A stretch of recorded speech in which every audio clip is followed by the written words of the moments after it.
Question number 1. தங்கம் தண்ணீரை போன்று 19 மடங்கு கனமானது.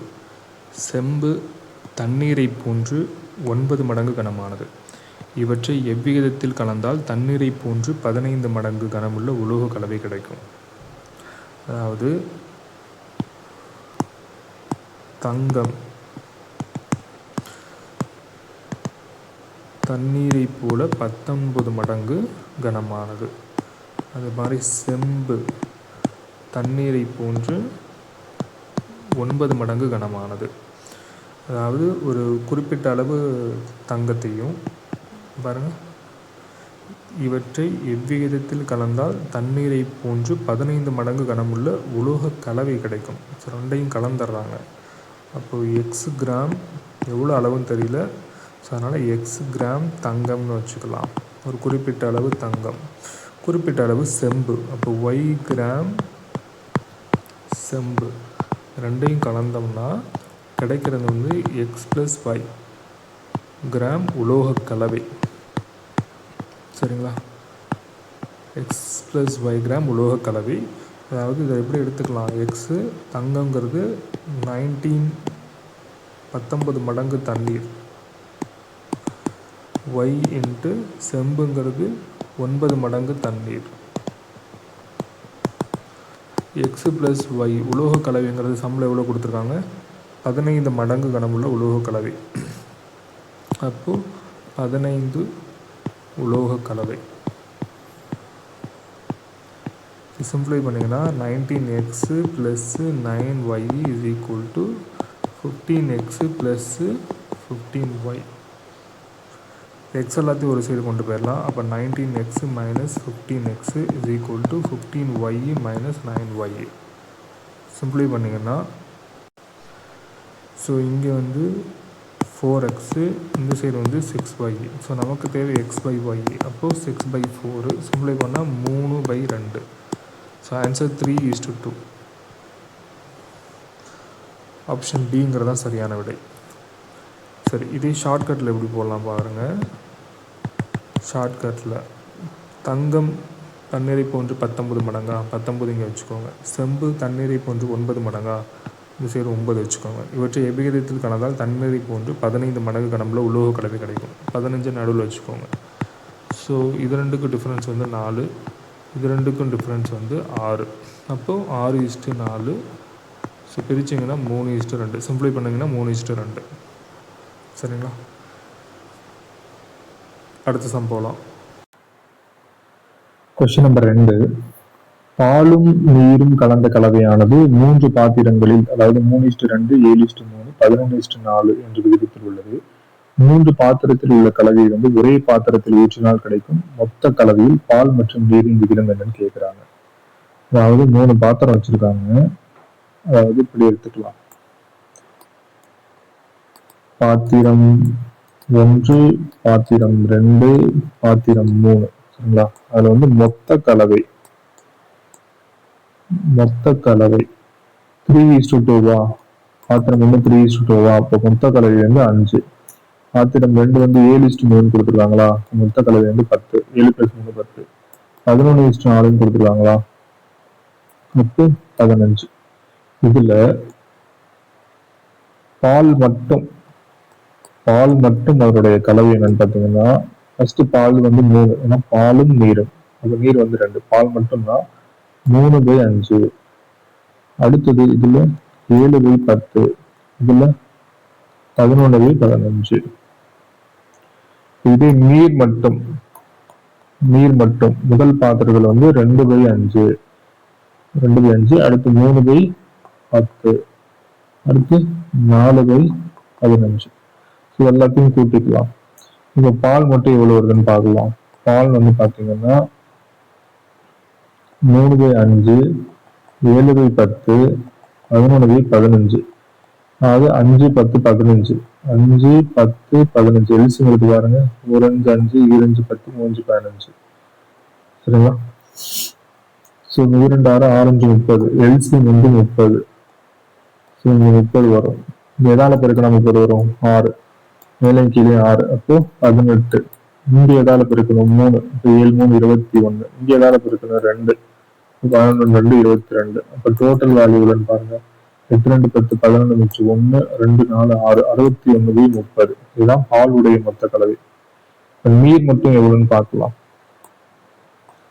நீர் வந்து பாத்தீங்கன்னா 2/5, 3/10, 4/15. இதுக்கும் எல்சிஎம் என்னதான் 30 தான். இங்க எதால பெருக்கணும், 6ஆல பெருக்கணும், 6 2 12 பிளஸ் இங்க 3ஆல பெருக்கணும், 3 9, இங்க 2ஆல பெருக்கணும், இப்ப 2 8 கூட்டினீங்கன்னா 12 20 29/30. பாலும் நீரும் சேர்ந்த கலவை தானே கேக்குறாங்க. இப்போ 61/30 29/30. விகிதத்துல ரெண்டுமே சமமா இருந்தா தாராளமா நம்ம அதை அடிச்சுக்கலாம். இப்ப ஆன்சர் 61/29 விடை. Question number 3. ஒரு பையில் 1 ரூபா 2 ரூபா 5 ரூபா நாணயங்கள் வந்து 4:3:2 என்ற விகிதத்தில் உள்ளன. பையில் உள்ள மொத்த தொகையின் மதிப்பு வந்து ஒரு 500 எனில் 2 ரூபா நாணயங்களுடைய மதிப்பு காண்க. இது கொஸ்டின். அதாவது நாணயங்களுடைய எண்ணிக்கை, சரிங்களா, நாணயங்களுடைய எண்ணிக்கைக்கான ரேஷியோ வந்து பார்த்தா 4x 3x 2x. ஏன்னா 4:3:2 தானே இருக்குது. இப்போ 4x 3x 2x. சரி, இதே நாணயங்களுடைய மதிப்பு அதாவது 1 ரூபா 2 ரூபா 5 ரூபா இதனுடைய மதிப்பு. ஸோ இங்கே 4 நாணயம் இருக்குன்னா 4 1 4 ரூபா தான். அது 4x அப்படியே இருக்கும். ஆனால் இங்கே 2 ரூபா இருக்குது, அப்போ இங்கே 3 நாணயம் இருக்குது, அப்போ டோட்டலாக 2 6 6xன்னு இருக்கும். இங்கே 5 ரூபா இருக்குது, 2 நாணயம் இருக்குது, 2 5 ரூபாங்கிறது 10 ரூபா 10x. ஸோ இதனுடைய மொத்த தொகையின் மதிப்பு வந்து 500. அதாவது 4x + 6x + 10x = 500. இப்போ 20x = 500. அப்போ எக்ஸோட வேல்யூ அப்படிங்கிறது 25. அப்போ அவங்க எவ்வளோ கேட்குறாங்க, 2 ரூபா தான் எவ்வளோன்னு கேட்குறாங்க. ஸோ 2 ரூபா அப்படிங்கிறது 6x. அப்போது 6 × 25 = 150. ஆன்சர் டிங்கிறது தான் சரியான விடை. இப்போ 1 ரூபா அதனுடைய மதிப்பு எவ்வளோன்னு கேட்டால் 4 × 25 100. சரிங்களா. இதே 10 ரூபா அதாவது 5 ரூபாயோட மதிப்பு கேட்குறாங்கன்னு வச்சுக்கோங்க. 5 ரூபாயோட மதிப்பு எவ்வளோ அப்படின்னு கேட்டால் இங்கே 10x, அப்போ 250 ரூபான்னு சொல்லிடணும். ஸோ அவங்க கேட்குறது 2 ரூபா, அதனால் நம்ம இதில் சப்ஸ்டியூட் பண்ணுறோம். ஆன்சர் வந்து 150. Question number 4. ஏபிசி ஆகியோருடைய சம்பளங்கள் வந்து 3:4:5 என்ற விகிதத்தில் உள்ளது. அவர்களுக்கு ஊதிய உயர்வு முறையே 10%, 20%, 30% வழங்கப்பட்ட பின்பு அவர்களுடைய புதிய ஊதியங்களின் விகிதம் என்னவாக இருக்கும்? ஸோ இந்த 3:4:5 கொடுத்துருக்காங்களா, அதனுடைய மடங்குகளாகவே சேலரி அஸ்யூம் பண்ணிக்கலாமே. ஏக்கு வந்து 300, பிக்கு வந்து 400, சிக்கு வந்து 500. இது ஏ, இது பி, இது சி. ஃபஸ்ட்டு ஒருத்தவனுக்கு 10% இன்க்ரீஸ் பண்ணுறாங்களா, 300ல் 10%ங்கிறது 30. பிக்கு வந்து 20% இன்க்ரீஸ் பண்ணுறாங்களா, 400ல் 20%ங்கிறது 80. அடுத்து சிக்கு வந்து 30% இன்க்ரீஸ் பண்ணுறாங்களா, 10%ங்கிறது 50, அப்போ 30%ங்கிறது 150. ஸோ அப்போது டோட்டல் வேல்யூ வந்து 330. 300 + 30 330, 400 + 80 480, 500 + 150ங்கிறது 650. சிம்பிளை பண்ணிங்கன்னா 33 48 65. 33 48 65 ஆப்ஷன் ஏங்கிறதா சரியான விடை. Question number 5. ஒரு பையில் 50 பைசா 25 பைசா 10 பைசா நாணயங்கள் முறையே 5:9:4 என்ற விகிதத்தில் உள்ளது. இதனுடைய மொத்த மதிப்பு ரூபாய் 309 எனில் ஒவ்வொரு நாணயங்களுடைய எண்ணிக்கை, முக்கியமான பாயிண்ட், எண்ணிக்கை எவ்வளவுன்னு கேட்குறாங்க. மதிப்பு கேட்கல, எண்ணிக்கை எவ்வளவுன்னு கேட்குறாங்க. ஸோ ஃபஸ்ட்டு அவங்க கொடுத்துருக்கிற பாயிண்ட்ஸ் எழுதிக்கலாம். ஃபஸ்ட்டு நாணயங்களுடைய எண்ணிக்கை, நாணயங்களின்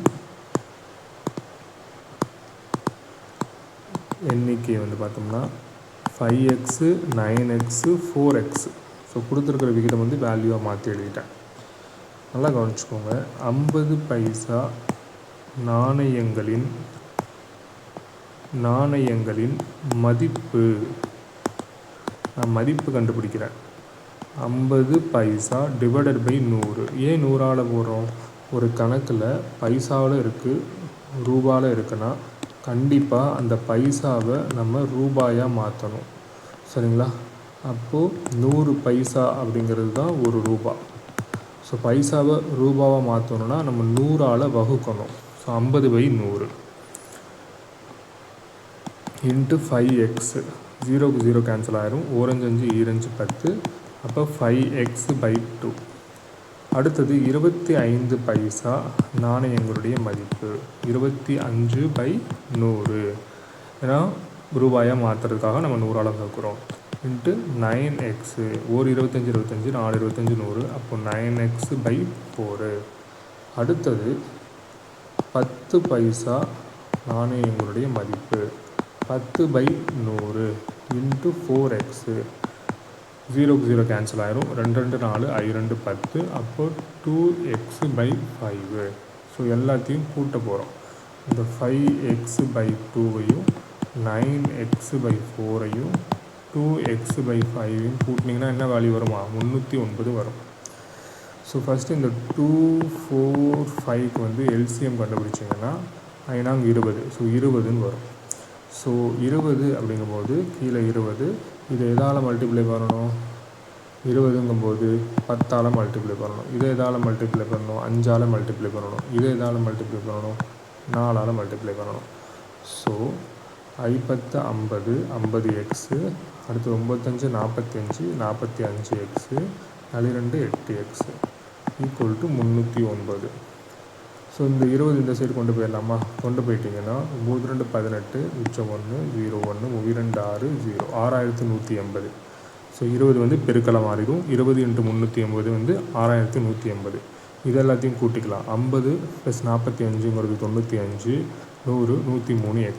அப்போ 103xங்கிறது 6180. அப்போ x = 103 6ஆல் பெருக்கிறீங்களா? 6 3 18 1 6 618. ஸோ இங்கே எக்ஸோட வேல்யூ அப்படிங்கிறது வந்து 6. That means 60. சரிங்களா? 103 6 618. ஸோ 60. இப்போது 50 பைசா நாணயங்களின் 50 பைசா நாணயங்களின் எண்ணிக்கை எவ்வளோ கொடுத்துருக்காங்க பாருங்கள். 5x 9x 2x. சரிங்களா? அப்போ 50 பைசாங்கிறது இங்கே பாருங்கள், சம்பளம் எழுதிருப்பீங்களே 5x. 50 பைசாங்கிறது 5x. 25 பைசாங்கிறது 9x. 10 பைசாங்கிறது 4x. சரி, 50 பைசா நாணயங்களுடைய எண்ணிக்கை 60 × 5. ஸோ 300.